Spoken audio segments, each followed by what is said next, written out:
Hello, and welcome back to my channel. If you're just joining me, welcome. My name is Ursula. I'm an indie author of historical fiction. I primarily do BookTube and AuthorTube related content, and hopefully my fifth attempt at doing this vlog will not have to be aborted midway through because of my scratchy throat. So let's get down to things I should like to do to improve my channel in the coming year. First of all, I would like to continue improving my technical skills, like for example, creating better thumbnails. I'm already starting to edit and had new thumbnails for some of my oldest videos when I began doing this again in August. I know the first ones that were auto-generated don't look very professional or enticing to people, and it's very important to trigger the algorithm so your videos won't be buried after 48 hours when almost no one views them. If possible, I'd like to do something to improve my lighting. For reasons too long to explain, I have little choice but to film in my bedroom, and I know this curtain on the side doesn't look very professional, so hopefully I'll get better lamps or maybe some background to blot out the annoying curtain, and just generally work on better editing of my videos, just learning more about iMovie and how to do some fancy tricks and stuff, because editing videos and shooting videos is not something I'm very familiar with. I've been with the Mac since OS 1.0 back in 1984 because, believe it or not, I am very older than I look. And it's just not something I ever had reason to learn over the years. And so this is a huge learning curve for me, and I'm hopefully will become much better by next year at this time. Thinking about doing more tag videos and possibly some readathons, but only if I'm truly interested in them, not just mindlessly generating content for its own sake and just to try to get more subscribers and views and likes and such. For example, with readathons, I don't think I would be very happy if I were forced to read a long juicy book over 3-4 months and I could naturally finish it within 2 to 3 weeks. I mean, why would I be happy forced to read much slower than I naturally do?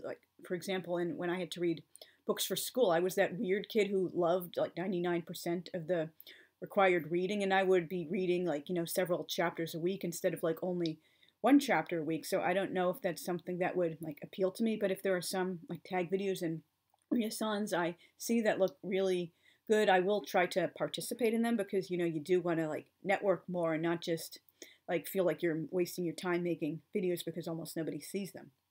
But also can't really see myself doing a lot of haul videos and TBRs, because why would you set out to read 10-20 books in 1 or 2-3 months or whatever? Just focus on quality over quantity. And if you only read 3 books in a month, that's better than just mindly racing through 20 short YA contemporaries just to say, oh, look at what I read this month, and have more views. And I do not have the class privilege to justify buying 10-20 books every single month. That's just freaking ridiculous, and obviously you eventually run out of space to store all these books. So for my BookTube channel, I would like to continue with my Dantean content.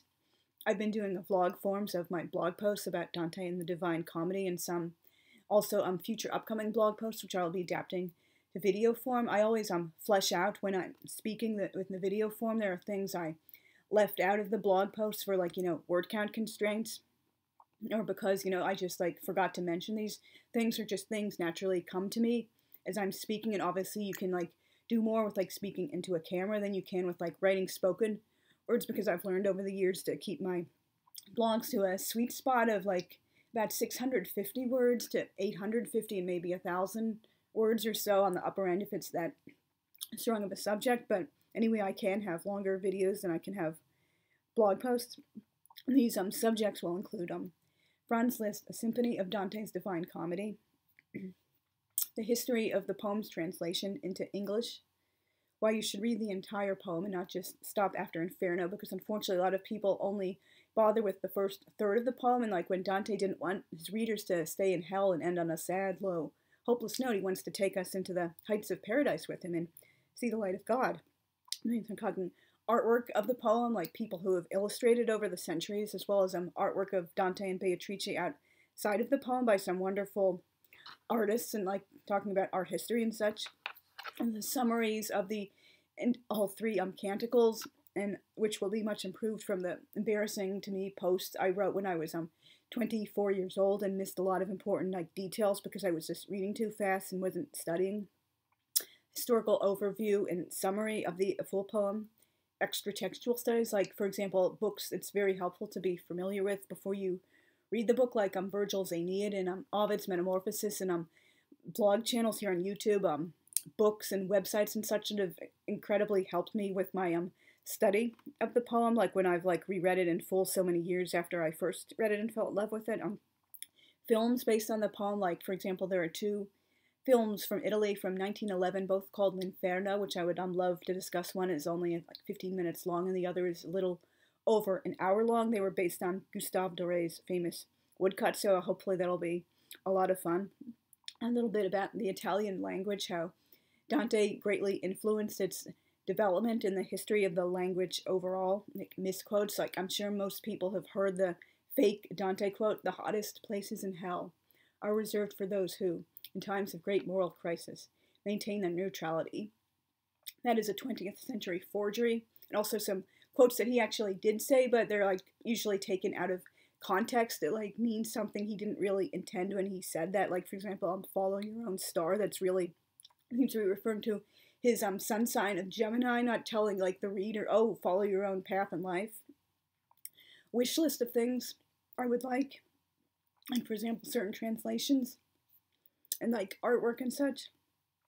Reviews of the books La Vita Nuova and De Monarchia and a few other books, an explanation of Contrapasso, the opposite punishment, like that reminds sinners of things they did in life. Other BookTube topics I would like to discuss include my favorite writers. A spoiler alert, none of them are contemporary. Well, one of them was alive in my lifetime, but he started like writing like before I was born, and like all my writers or favorite writers are kind of like more serious and heavy than like most modern people would be interested in. But I do the more like serious, like intense side of BookTube instead of like fluffy YA contemporary. Sorry, not sorry.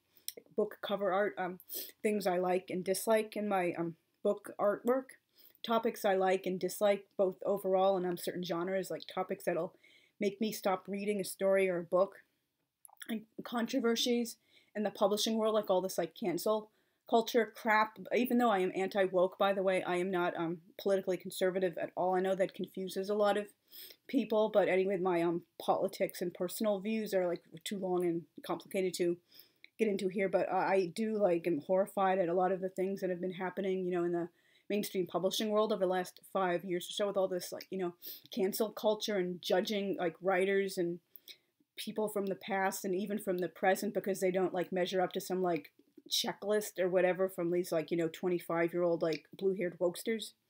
To talking about one of my least favorite writers, Beatrice Sparks, who was like the fraud who wrote Go Ask Alice, Annie's Baby, It Happened to Nancy, most of the book, Jay's Journal. She was just like a really dangerous woman, and her books are absolutely terrible. You should only read them if you're interested in how not to write YA contemporary.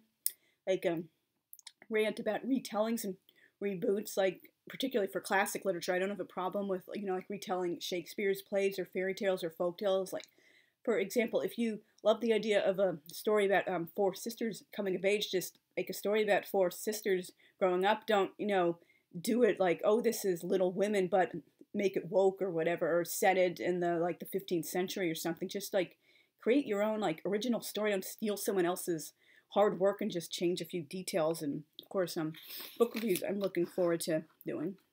For AuthorTube topics, I would like to be continuing some background information on my own books, a how-to series which is adopted from things I've written in my blog over the years. Like, for example, like how many books should a series have before it becomes like, you know, too bloated and sprawling, like how to salvage old ideas or discontinued manuscripts and like turn it into something much better, like writing different kinds of characters, like for example a hemophiliac, a left-handed person, arm amputee, an Eastern Orthodox Christian, a pre-Vatican II / modern traditionalist Catholic, just things like that. And obviously if you are in any of those groups, feel free to point out more details I may have missed in the comments when I do those things, or correct me. I'm open to, you know, being like corrected and hearing I'm wrong or that I misinterpreted something. Like writing about ice skating and historical fiction, how to use real estate ads as research when you're like writing about old houses and apartments and such, and how not to use them. Like,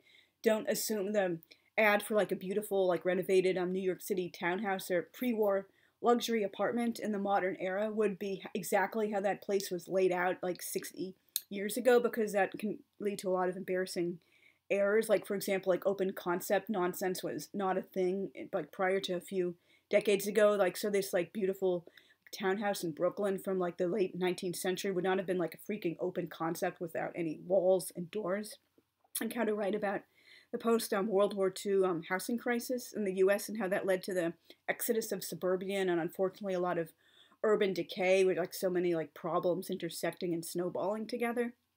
Like typefaces, how to choose a good typeface, your signature typeface for your writing, and chapter headings and your cover art, and which typefaces to steer clear of if you want to look professional. Like how to choose the ideal point of view and tense for what you're writing, and how to write a good antagonist and not just like make him or her a cartoon villain. And like how I had a really good important turning point in my own writing of antagonists when I had to play the part of John Wilkes Booth at my 12th grade history class. I had to write like a eulogy at President Lincoln's funeral from his point of view. I dressed up at him when we did the mock funeral in my class. I wore a man's my father's wedding suit and hat. It was so fun, and it was just really like turned around how I wrote about antagonists. I finally got to see them as, you know, like full like three-dimensional people and like believed in their own motivations for doing things, not just, oh, we must do like a cartoon character who's like uniformly evil and never has any human qualities or doesn't do things like for like reasons he or she believes in. And I'll also be doing a few other subjects, like for example AuthorTube. I would like to show off and do a full like talk through of my various art supplies, and I'm still planning to do a vlog about the car accident I was in August 2003. I was 23 years old at the time. Everyone said it was a miracle I wasn't killed or more severely injured, and so just a couple of other things, but my primary focus will remain on BookTube and AuthorTube.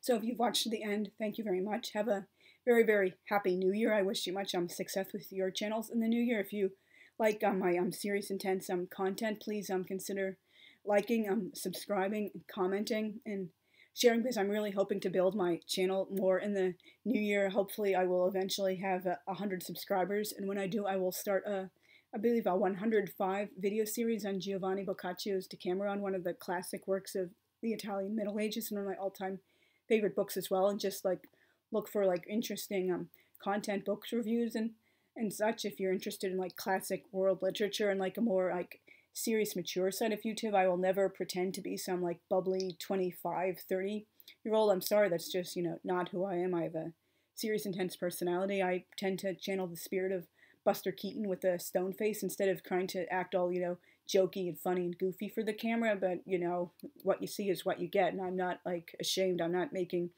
videos for people with like, you know, short attention spans and who only care about like 250-page shallow books. Sorry, not sorry. So thank you very much for watching.